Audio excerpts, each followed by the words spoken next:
शिव पुराण। मेनका विलाप। शिव के साथ कन्या का विवाह न करने का हठ, देवताओं तथा श्री विष्णु का उन्हें समझाना तथा उनका सुंदर रूप धारण करने पर ही शिव को कन्या देने का विचार प्रकट करना। ब्रह्मा जी कहते हैं, नारद, जब हिमाचल प्रिया सती मैना को चेत हुआ तब वे अत्यंत शुद्ध होकर विलाप एवं तिरस्कार करने लगी। पहले तो उन्होंने अपने पुत्रों की निंदा की, इसके बाद वे तुम्हें और अपनी पुत्री को दुर्वचन सुनाने लगी। मैना बोली, मुने, पहले तो तुमने यह कहा कि शिवा शिव का वरण करेंगी, पीछे मेरे पति हिमवान का कर्तव्य बताकर उन्हें आराधना पूजा में लगाया, परंतु इसका यथार्थ फल क्या देखा गया? विपरीत एवं अनर्थकारी। दुर्बुद्धि देवर्षे, तुमने मुझ अधम नारी को सब तरह से ठग लिया। फिर मेरी बेटी ने ऐसा तप किया जो मुनियों के लिए भी दुष्कर है। उसकी उस तपस्या का यह फल मिला जो देखने वालों को भी दुख में डालता है। हाय, मैं क्या करूं? कहाँ जाऊं? कौन मेरे दुख को दूर करेगा? मेरा कुल आदि नष्ट हो गया, मेरे जीवन का भी नाश हो गया। कहाँ गए वे दिव्य ऋषि? पाऊं तो मैं उनकी दाढ़ी मूछें नोच लूं। वशिष्ठ की वह तपस्विनी पत्नी भी बड़ी धूर्ता है। वह स्वयं इस विवाह के लिए अगुआ बनकर आई थी। न जाने किन किन के अपराध से इस समय मेरा सब कुछ लुट गया। ऐसा कहकर मैना अपनी पुत्री शिवा की ओर देखकर उन्हें कटु वचन सुनाने लगी। अरे दुष्ट लड़की, तूने यह कौन सा कर्म किया जो मेरे लिए दुखदायक सिद्ध हुआ? तुझ दुष्टा ने स्वयं ही सोना देकर कांच खरीदा है, चंदन छोड़कर अपने अंगों में कीचड़ का ढेर पोत लिया। हाय हाय, हंस को उड़ाकर तूने पिंजरे में कौवा पाल लिया, गंगा जल को दूर फेंककर कुएं का जल पिया, प्रकाश पाने की इच्छा से सूर्य को छोड़कर यत्न पूर्वक जुगनू को पकड़ा, चावल छोड़कर भूसी खा ली, घी फेंककर मोम के तेल का आदर पूर्वक भोग लगाया, सिंह का आश्रय छोड़कर सियार का सेवन किया, ब्रह्म विद्या छोड़कर कुत्सित गाथा का श्रवण किया। बेटी, तूने घर में रखी हुई यश की मंगलमयी विभूति को दूर हटाकर चिता की अमंगलमयी राख अपने पल्ले बांध ली, क्योंकि समस्त श्रेष्ठ देवताओं और विष्णु आदि परमेश्वरों को छोड़कर अपनी कुबुद्धि के कारण शिव को पाने के लिए ऐसा तप किया। तुझको, तेरी बुद्धि को, तेरे रूप को और तेरे चरित्र को भी बारंबार धिक्कार है। तुझे तपस्या का उपदेश देने वाले नारद को तथा तेरी सहायता करने वाली दोनों सखियों को भी धिक्कार है। बेटी, हम दोनों माता पिता को भी धिक्कार है जिन्होंने तुझे जन्म दिया। नारद, तुम्हारी बुद्धि को भी धिक्कार है। सुबुद्धि देने वाले उन सप्तऋषियों को भी धिक्कार है। तुम्हारे कुल को धिक्कार है। तुम्हारी क्रिया दक्षता को भी धिक्कार है तथा तुमने जो कुछ किया उस सबको धिक्कार है। तुमने तो मेरा घर ही जला दिया, यह तो मेरा मरण ही है। ये पर्वतों के राजा आज मेरे निकट न आए, सप्तऋषि लोग स्वयं मुझे अपना मुंह न दिखाएं। इन सब ने मिलकर क्या साधा? मेरे कुल का नाश करा दिया। हाय, मैं बांझ क्यों नहीं हो गई? मेरा गर्भ क्यों नहीं गल गया? मैं अथवा मेरी पुत्री ही क्यों नहीं मर गई? अथवा राक्षस आदि ने भी आकाश में ले जाकर इसे क्यों नहीं खा डाला? पार्वती, आज मैं तेरा सिर काट डालूंगी, परंतु ये शरीर के टुकड़े लेकर क्या करूंगी? हाय हाय, तुझे छोड़कर कहाँ चली जाऊं? मेरा तो जीवन ही नष्ट हो गया। ब्रह्मा जी कहते हैं, नारद, यह कहकर मैना मूर्छित तो पृथ्वी पर गिर पड़ी। शोक रोष आदि से व्याकुल होने के कारण वे पति के समीप नहीं गईं। देवर्षे, उस समय सब देवता क्रमशः उनके निकट गए। सबसे पहले मैं पहुंचा। मुनिश्रेष्ठ, मुझे देखकर तुम स्वयं मैना से बोले। नारद ने कहा, पतिव्रते, तुम्हें पता नहीं है, वास्तव में भगवान शिव का रूप बड़ा सुंदर है। उन्होंने लीला से ऐसा रूप धारण कर लिया है, यह उनका यथार्थ रूप नहीं है। इसलिए तुम क्रोध छोड़कर स्वस्थ हो जाओ, हठ छोड़कर विवाह का कार्य करो और अपनी शिवा का हाथ शिव के हाथों में दे दो। तुम्हारी यह बात सुनकर मैना तुमसे बोली, उठो, यहाँ से दूर चले जाओ, तुम दुष्टों और अधमों के शिरोमणि हो। मैना के ऐसा कहने पर मेरे साथ इंद्र आदि सब देवता एवं दिक्पाल क्रमशः आकर यूं बोले, पितरों की कन्या मैंने, तुम हमारे वचनों को प्रसन्नता पूर्वक सुनो। ये शिव निश्चय ही सबसे उत्कृष्ट देवता हैं और सबको उत्तम सुख देने वाले हैं।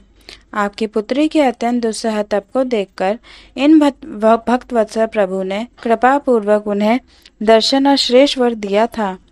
यह सुनकर मैना ने देवताओं से बारंबार अत्यंत विलाप करके कहा, शिव का रूप बड़ा भयंकर है, मैं उन्हें अपनी पुत्री नहीं दूंगी। आप सब देवता प्रपंच करके क्यों मेरी इस कन्या के उत्कृष्ट रूप को व्यर्थ करने के लिए उद्यत हैं। मुनीश्वर, उनके ऐसा कहने पर वशिष्ठ आदि सप्तऋषियों ने वहां आकर यह बात कही। पितरों की कन्या तथा गिरिराज की रानी मैंने, हम लोग तुम्हारा कार्य सिद्ध करने के लिए आए हैं। जो कार्य सर्वथा उचित और उपयोगी है, उसे तुम्हारे हठ के कारण हम विपरीत कैसे मान लें। भगवान शंकर का दर्शन सबसे बड़ा लाभ है। वे दान पात्र होकर स्वयं तुम्हारे घर पधारे हैं। उनके ऐसा कहने पर भी ज्ञान दुर्बला मैना ने उनकी बात मिथ्या कर दी और रुष्ट होकर उनसे कहा, मैं शस्त्र आदि से अपनी बेटी के टुकड़े टुकड़े कर डालूंगी, परंतु उसे शंकर के हाथों में नहीं दूंगी। तुम सब लोग दूर हट जाओ, किसी को मेरे पास नहीं आना चाहिए। ऐसा कह अत्यंत विह्वल हो विलाप करके मैना चुप हो गई। मुने, वहां उनके इस बर्ताव से हाहाकार मच गया।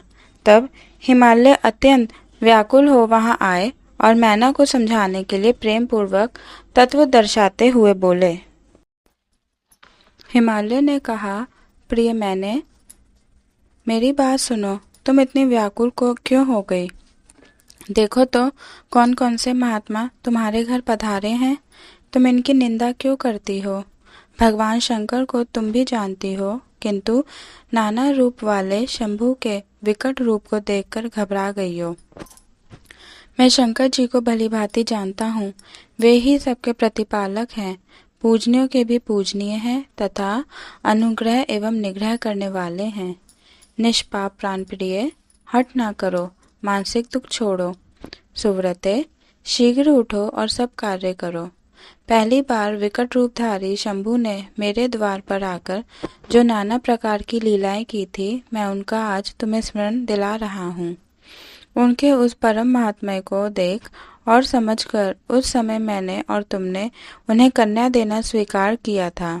प्रिय, अपनी उस बात को प्रमाण मानकर सार्थक करो। इस बात को सुनकर शिवा की माता मैना हिमालय से बोली, नाथ, मेरी बात सुनिए और सुनकर आपको वैसा ही करना चाहिए। आप अपनी पुत्री पार्वती के गले में रस्सी बांधकर इसे बेखट के पर्वत से नीचे गिरा दीजिए, परंतु मैं इसे हर के हाथ में नहीं दूंगी। अथवा नाथ, अपनी इस बेटी को ले जाकर निर्दयता पूर्वक समुद्र में डुबा दीजिए। गिरिराज, ऐसा करके आप पूर्ण सुखी हो जाइए। स्वामिन, यदि विकट रूपधारी रुद्र को आप अपनी पुत्री देंगे तो मैं निश्चय ही अपना शरीर त्याग दूंगी।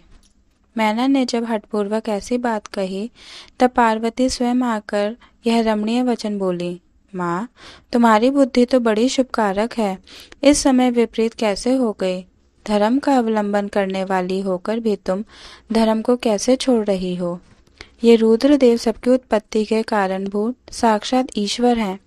इनसे बढ़कर दूसरा कोई नहीं है। समस्त श्रुतियों में यह वर्णन है कि भगवान शंभु सुंदर रूप वाले तथा सुखद हैं। कल्याणकारी महेश्वर समस्त देवताओं के स्वामी तथा स्वयं प्रकाश हैं। इनके नाम और रूप अनेक हैं। माता जी, श्री विष्णु और ब्रह्मा आदि भी इनकी सेवा करते हैं। ये सबके अधिष्ठान हैं, कर्ता, हर्ता और स्वामी हैं। विकारों की इन तक पहुँच नहीं है। ये तीनों देवताओं के स्वामी अविनाशी एवं सनातन हैं। इनके लिए ही सब देवता किंकर होकर तुम्हारे द्वार पर पधारे हैं और उत्सव मना रहे हैं। इससे बढ़कर सुख की बात और क्या हो सकती है? अतः यत्न पूर्वक उठो और जीवन सफल करो। मुझे शिव के हाथ में सौंप दो और अपने गृहस्थ आश्रम को सार्थक करो। माँ, मुझे परमेश्वर शंकर की सेवा में दे दो। मैं स्वयं तुमसे यह बात कहती हूँ, तुम मेरी इतनी सी ही विनती मान लो। यदि तुम इनके हाथ में मुझे नहीं दोगी तो मैं दूसरे किसी वर का वरण नहीं करूंगी, क्योंकि जो सिंह का भाग है उसे दूसरे को ठगने वाला सियार कैसे पा सकता है। माँ, मैंने मन, वाणी और क्रिया द्वारा स्वयं हर का वरण किया है, हर का ही वरण किया है। अब तुम्हारी जैसी इच्छा हो वह करो। ब्रह्मा जी कहते हैं, नारद, पार्वती की यह बात सुनकर शैलेश्वर प्रिय मैना बहुत ही उत्तेजित हो गई और पार्वती को डांटती हुई दुर्वचन कहकर रोने तथा विलाप करने लगी। तदंतर स्वयं मैंने तथा संकादी सिद्धों ने भी मैना को बहुत समझाया, परंतु वे किसी की बात न मानकर सबको डांटती रहीं। इसी बीच में उनके सुदृढ़ एवं महान हठ की बात सुनकर शिव प्रिय भगवान विष्णु भी तुरंत वहां आ पहुँचे और इस प्रकार बोले। श्री विष्णु ने कहा, देवी, तुम पितरों की मानसी पुत्री एवं उन्हें बहुत ही प्यारी हो, साथ ही गिरिराज हिमालय की गुणवती पत्नी भी हो। इस प्रकार तुम्हारा संबंध साक्षात ब्रह्मा जी के उत्तम कुल से है। संसार में तुम्हारे सहायक भी ऐसे ही हैं। तुम धन्य हो। मैं तुमसे क्या कहूँ, तुम तो धर्म की आधारभूता हो, फिर धर्म का त्याग कैसे करती हो? तुम ही अच्छी तरह सोचो तो सही। संपूर्ण देवता, ऋषि, ब्रह्मा जी और मैं सभी लोग विपरीत बात ही क्यों कहेंगे? तुम शिव को नहीं जानते। वे निर्गुण भी हैं और सगुण भी हैं, कुरूप भी हैं और सुरूप भी, सबके सेव्य तथा सत्पुरुषों के आश्रय हैं। उन्हीं ने मूल प्रकृति रूपा देवी ईश्वरी का निर्माण किया और उसके बगल में पुरुषोत्तम का निर्माण करके बिठाया। उन्हीं दोनों से सगुण रूप में मेरी तथा ब्रह्मा की उत्पत्ति हुई। फिर लोगों का हित करने के लिए वे स्वयं भी रुद्र रूप से प्रकट हुए। तदंतर वेद, देवता तथा स्थावर जंगम रूप से जो कुछ दिखाई देता है वह सारा जगत भी भगवान शंकर से ही उत्पन्न हुआ। उनके रूप का ठीक ठीक वर्णन अब तक कौन कर सका है, अथवा कौन उनके रूप को जानता है? मैंने और ब्रह्मा जी ने भी जिनका अंत नहीं पाया, उनका पार दूसरा कौन पा सकता है? ब्रह्मा से लेकर कीट पर्यंत जो कुछ जगत दिखाई देता है वह सब शिव का ही रूप है, ऐसा जानो।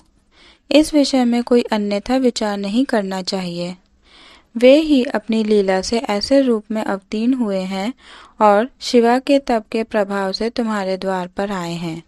अतः हिमाचल की पत्नी, तुम दुख छोड़ो और शिव का भजन करो।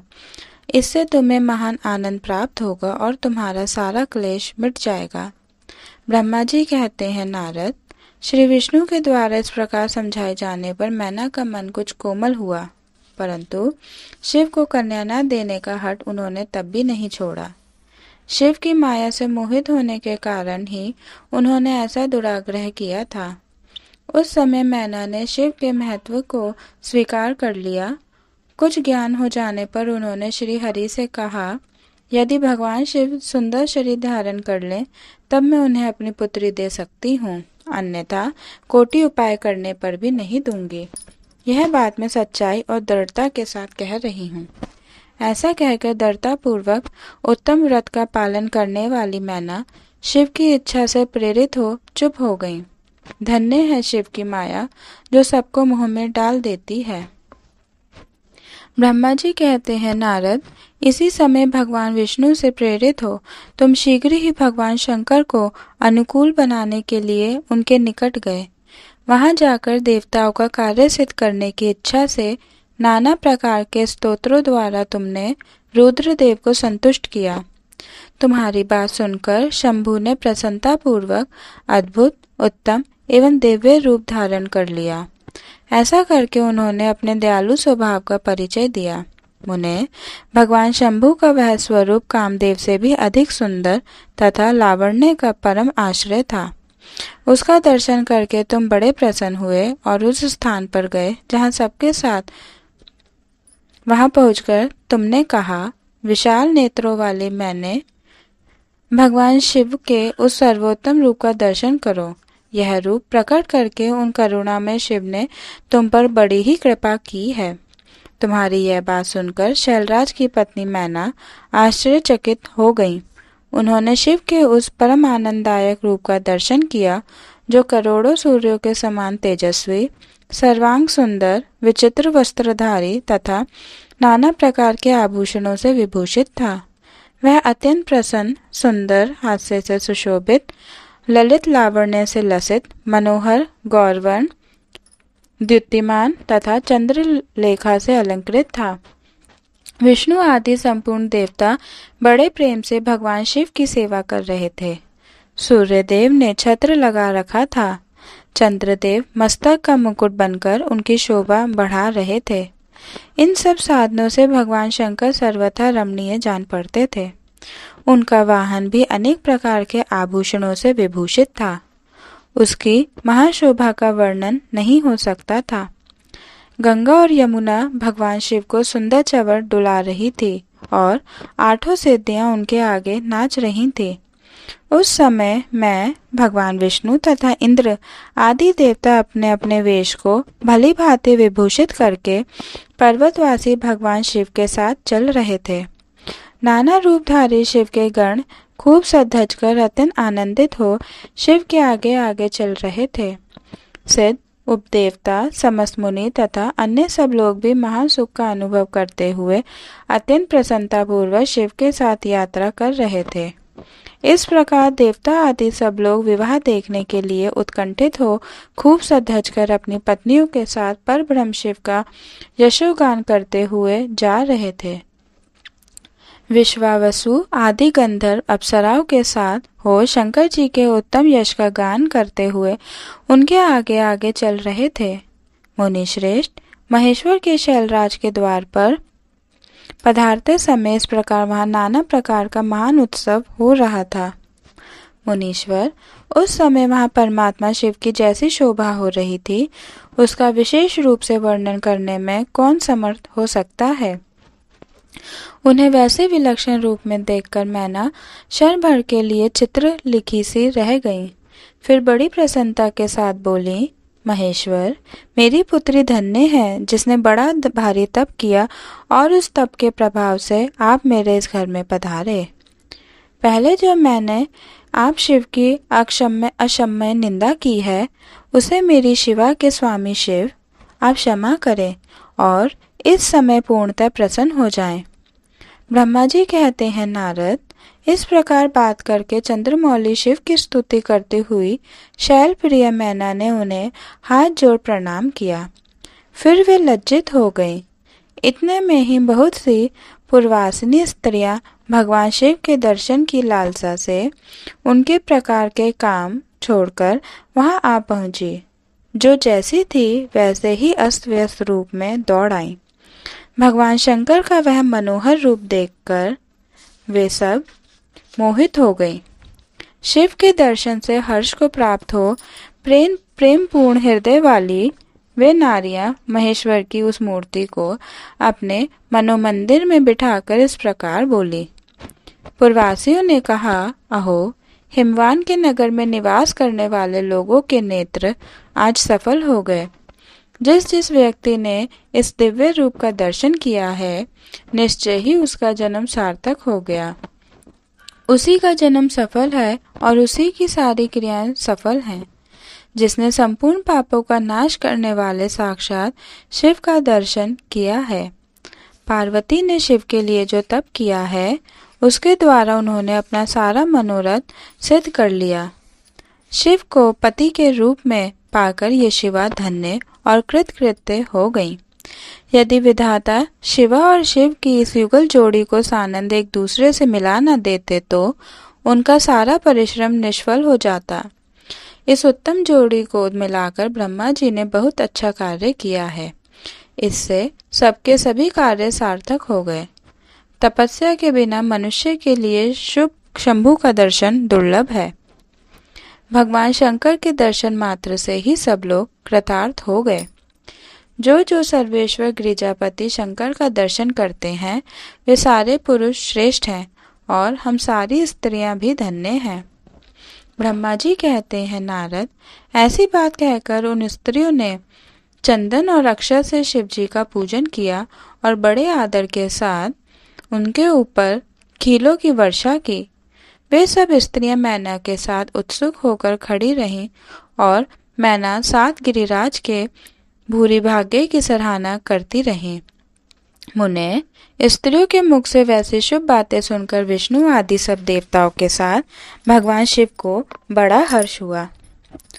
ब्रह्मा जी कहते हैं, नारद, तदंतर भगवान शिव प्रसन्नचित्त हो अपने गणों समेत देवताओं और अन्य लोगों के साथ कौतूहल पूर्वक गिरिराज हिमवान के धाम में गए। हिमाचल की श्रेष्ठ पत्नी मैना भी उन स्त्रियों के साथ घर के भीतर गई और शंभू की आरती उतारने के लिए हाथ में दीपकों से सजी हुई थाली लेकर सभी ऋषि पत्नियों तथा अन्य स्त्रियों के साथ आदर पूर्वक द्वार पर आईं। वहां आकर मैना ने संपूर्ण देवताओं से सेवित गिरिजापति महेश्वर शंकर को, जो द्वार पर उपस्थित थे, बड़े प्यार से देखा। उनकी अंगकांति मनोहर चंपा के समान थी। उनके एक मुख और 3 नेत्र थे। प्रसन्न मुखारविंद पर मंद मुस्कान की छटा छा रही थी। वे रतन और सुवर्ण आदि से विभूषित थे। गले में मालती की माला पहने हुए थे। सुंदर रतन में मुकुट धारण करने से उनका मुखमंडल उज्जवल प्रभा से उद्भासित हो रहा था। कंठ में हार आदि सुंदर आभरण शोभा दे रहे थे। सुंदर कड़े और बाजूबंद उनकी भुजाओं को विभूषित कर रहे थे। अग्नि के समान निर्मल एवं अनुपम, अत्यंत सूक्ष्म, मनोहर, विचित्र एवं बहुमूल्य युगल वस्त्र से उनकी बड़ी शोभा हो रही थी। चंदन, अगर, कस्तूरी तथा मनोहर कुमकुम के अंग राग से उनके अंग विभूषित थे। उन्होंने हाथ में रतन में दर्पण ले रखा था और उनके दोनों नेत्र कज्जल से सुशोभित थे। उन्होंने अपनी प्रभा से सबको आच्छादित कर लिया था तथा वे अत्यंत मनोहर जान पड़ते थे। अत्यंत तरुण, परम सुंदर और आभरण विभूषित अंगों से सुशोभित थे। कामिनियों को अत्यंत कमनीय प्रतीत होते थे। उनमें व्यग्रता का भाव था। उनका मुखारविंद कोटि चंद्रमाओं से भी अधिक आह्लाददायक था। उनके श्रीअंगों की छवि कोटि कामदेवों से भी अधिक मनोहारिणी थी। वे अपने सभी अंगों से परम सुंदर थे। ऐसे सुंदर रूप वाले उत्कृष्ट देवता भगवान शिव को जमाता के रूप में अपने सामने खड़ा देख मैना की सारी शोक चिंता दूर हो गई। वे परमानंद सिंधु में निमग्न हो गईं और अपने भाग्य की गिरिराज हिमवान की और उनके समस्त कुल की भूरी भूरी प्रशंसा करने लगी। उन्होंने अपने आप को कृतार्थ माना और वे बारंबार हर्ष का अनुभव करने लगी। सती मैना का मुख प्रसन्नता से खिल उठा था। वे अपने दामाद की शोभा का सानंद अवलोकन करती हुई उनकी आरती उतारने लगी। गिरिजा की कही हुई बात को बारंबार याद करके मैना को बड़ा विस्मय हो रहा था। वे हर्षोत्फल मुखारविंद से युक्त हो मन ही मन यूँ कहने लगी, पार्वती ने मुझसे पहले जैसा बताया था उससे भी अधिक सौंदर्य में मैं इन परमेश्वर शिव के अंगों में देख रही हूँ।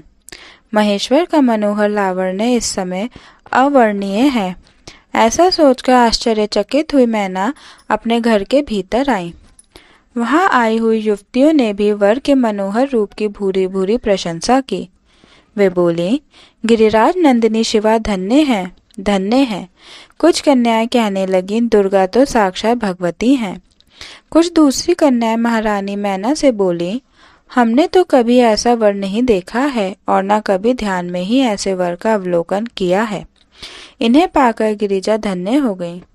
भगवान शंकर का वह रूप देखकर समस्त देवता हर्ष से खिल उठे। श्रेष्ठ गंधर्व उनका यश गाने लगे और अप्सराएं नृत्य करने लगी। बाजा बजाने वाले लोग मधुर ध्वनि में अनेक प्रकार की कला दिखाते हुए आदरपूर्वक भांति भांति के बाजे बजा रहे थे। हिमाचल ने भी आनंदित होकर द्वारोचित मंगलाचर किया। समस्त नारियों के साथ मैना ने भी महान उत्सव मनाते हुए वर का परिच्छन किया। फिर वे प्रसन्नतापूर्वक घर में चली गईं। इसके बाद भगवान शिव अपने गणों और देवताओं के साथ अपने को दिए गए स्थान में चले गए। इसी बीच में गिरिजा के अंतःपुर की स्त्रियां दुर्गा को साथ ले कुलदेवी की पूजा के लिए बाहर निकली। वहां देवताओं ने, जिनकी पलकें कभी नहीं गिरती थीं, प्रसन्नतापूर्वक पार्वती को देखा। उनकी अंगकांति नील अंजन के समान थी। वे अपने मनोहर अंगों से ही विभूषित थीं। उनका कटाक्ष केवल भगवान त्रिलोचन पर ही आदरपूर्वक पड़ता था। दूसरे किसी पुरुष की ओर उनके नेत्र नहीं जाते थे। उनका प्रसन्न मुख मंद मुस्कान से सुशोभित था। वे कटाक्षपूर्ण दृष्टि से देखती थीं और बड़ी मनोहारिणी जान पड़ती थीं। उनके केशों की चोटी बड़ी ही सुंदर थी। कपोलों पर बनी हुई मनोहर पत्रभंगी उनकी शोभा बढ़ाती थी। ललाट में कस्तूरी की बेंदी के साथ ही सिंदूर की बिंदी शोभा दे रही थी। वक्षस्थल पर श्रेष्ठ रत्नों के सारभूत हार से दिव्य दीप्ति छिटक रही थी। रत्नों के बने हुए केयूर, वल्ले और कंकण से उनकी भुजाएं अलंकृत थीं। उत्तम रत्नमय कुंडलों से उनके मनोहर कपोल जगमगा रहे थे। उनकी दंत पंक्ति मणियों तथा रत्नों की प्रभा को छीने लेती थी और मुख की शोभा बढ़ाती थी। मधु से पूरित अधर और ओष्ठ बिम्फल के समान लाल थे। दोनों पैरों में रत्नों की आभा से युक्त महावर शोभा देता था। उन्होंने अपने एक हाथ में रतन जटित दर्पण ले रखा था और उनका दूसरा हाथ क्रीड़ा कमल से सुशोभित था। उनके अंगों में चंदन, अगर, कस्तूरी और कुमकुम का अंगराग लगा हुआ था। पैरों में पाजे बज रहे थे और वे अपने लाल लाल तलुओं के कारण बड़ी शोभा पा रही थी। समस्त देवता आदि ने जगत की आदि कारणभूता जगत जननी पार्वती देवी को देखकर भक्ति भाव से मस्तक झुका मेना सहित उन्हें प्रणाम किया। त्रिलोचन शिव ने भी बड़ी प्रसन्नता के साथ कनखियों से उन्हें देखा और उनमें सती की आकृति देखकर अपनी विरह वेदना को त्याग दिया। शिवा पर आंखें गड़ाकर भगवान शिव उस समय सब कुछ भूल गए। उनके सारे अंगों में रोमांच हो आया। वे हर्ष का अनुभव करते हुए गौरी की ओर देखने लगे। गौरी उनकी आंखों में समा गई थी। इधर कालीपुरी से बाहर जाकर अंबिका देवी की पूजा करने के पश्चात ब्राह्मण पत्नियों के साथ पुनः अपने पिता के रमणीय भवन में लौट आईं। भगवान शंकर भी मुझ ब्रह्मा, विष्णु तथा देवताओं के साथ हिमाचल के बताए हुए अपने नियत स्थान पर प्रसन्नतापूर्वक गए। वहां गिरिराज के द्वारा नाना प्रकार की सुंदर समृद्धि से सम्मानित हुए वे सब लोग सुखपूर्वक ठहर गए और भगवान शिव की सेवा करने लगे। ब्रह्मा जी कहते हैं, नारद, तदंतर गिरिश्रेष्ठ हिमवान ने प्रसन्नता और उत्साह के साथ वेद मंत्रों के द्वारा दुर्गा और शिव का उपस्नान करवाया। तत्पश्चात गिरिराज की प्रार्थना से श्री विष्णु आदि देवता तथा मुनि कौतूहल पूर्वक उनके घर के भीतर गए। वहां उन्होंने वैदिक और लौकिक आचार का यथार्थ रीति से पालन करके भगवान शिव के दिए हुए आभूषणों से देवी शिवा को अलंकृत किया। सखियों और ब्राह्मण की पत्नियों ने पहले पार्वती को स्नान करवाया, फिर सब प्रकार से वस्त्र आभूषणों द्वारा विभूषित करके उनकी आरती उतारी। तीनों लोकों की जननी महाशैल पुत्री सुंदरी शिवा दिव्य वस्त्र आभूषणों से सुसज्जित होकर मन ही मन भगवान शिव का ध्यान करती हुई वहीं बैठी। उस समय उनकी बड़ी शोभा हो रही थी। उस अवसर पर दोनों पक्षों में महान आनंददायक उत्सव होने लगा। ब्राह्मणों को शास्त्रोक्त रीति से नाना प्रकार का दान दिया गया। अन्य लोगों को भी वहां भांति भांति के बहुत से द्रव्य बांटे गए। विशेष उत्सव के साथ गीत और वाद्य आदि के द्वारा लोगों का मनोरंजन किया गया। तदंतर मैं, ब्रह्मा, भगवान विष्णु, इंद्र आदि देवता तथा मुनि ये सब के सब बड़ी प्रसन्नता के साथ सानंद उत्सव मनाते हुए भक्ति भाव से शिवा को प्रणाम कर शिव के चरणारविंदों के चिंतन पूर्वक हिमाचल की आज्ञा ले अपने अपने स्थान पर चले गए। इसके बाद गर्ग ने कन्यादान का समय जान हिमाचल से श्री शंकर तथा बारातियों को बुलाने के लिए कहा। फिर तो बाजे बजने लगे हिमाचल के मंत्रियों ने जाकर वर और बारातियों से शीघ्र पधारने के लिए प्रार्थना की। वे बोले, कन्यादान के लिए उचित समय आ गया है, अतः आप लोग शीघ्र मंडप में पधारें। तदंतर भगवान शिव को सुंदर वस्त्र आभूषणों से सुसज्जित करके वृषभ की पीठ पर बैठाया गया और जय बोलते हुए सब लोग चले।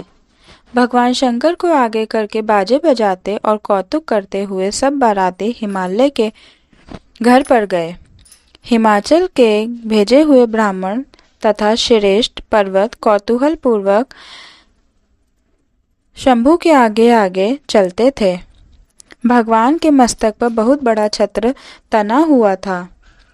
सब ओर से उन्हें चवर डुलाया जाता था तथा वे महेश्वर चंदोवे के नीचे होकर चलते थे। मैं, विष्णु, इंद्र और लोकपाल आगे रहकर उत्तम शोभा से सुशोभित हो रहे थे। उस महान उत्सव के समय शंख, भेरी, पटुहु, आनक और गौमुख आदि बाजे बारंबार बज रहे थे। इन सब के साथ जगत के एकमात्र जीव बंधु भगवान शिव परमेश्वरोचित तेज से संपन्न हो यात्रा कर रहे थे। उस समय समस्त देवेश्वर उनकी सेवा में उपस्थित हो बड़े हर्षोल्लास के साथ उन पर फूलों की वर्षा करते थे। इस प्रकार पूजित और बहुत सी स्तुतियों द्वारा प्रशंसित हो परमेश्वर शिव ने यज्ञ मंडप में प्रवेश किया। महाश्रेष्ठ पर्वतों ने शिव को वृषभ से उतारा और महान उत्सव के साथ प्रेम पूर्वक उन्हें घर के भीतर ले गए। हिमालय ने भी घर में आए हुए देवताओं सहित महेश्वर को विधि पूर्वक भक्ति भाव से प्रणाम करके उनकी आरती उतारी। फिर महान उत्सव पूर्वक अपने भाग्य की सराहना करते हुए उन्होंने अन्य समस्त देवताओं और मुनियों को प्रणाम करके उन सबका समादर किया। श्री विष्णु सहित महेश्वर को तथा मुख्य देवताओं को पाद्य अर्घ्य देकर हिमालय उन्हें अपने भवन के भीतर ले गए और आंगन में रतन में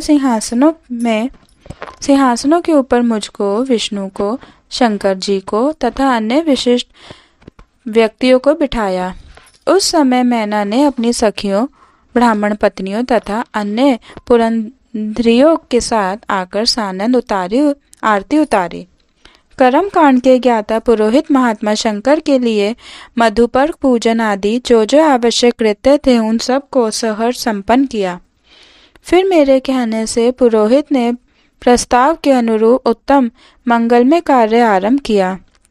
इसके बाद हिमालय ने अंतर्वेदी में जहाँ समस्त आभूषणों से विभूषित उनकी कृशांगी कन्या वेदी के ऊपर विराजमान थी, वहाँ मेरे और श्री विष्णु के साथ महादेव जी को ले गए।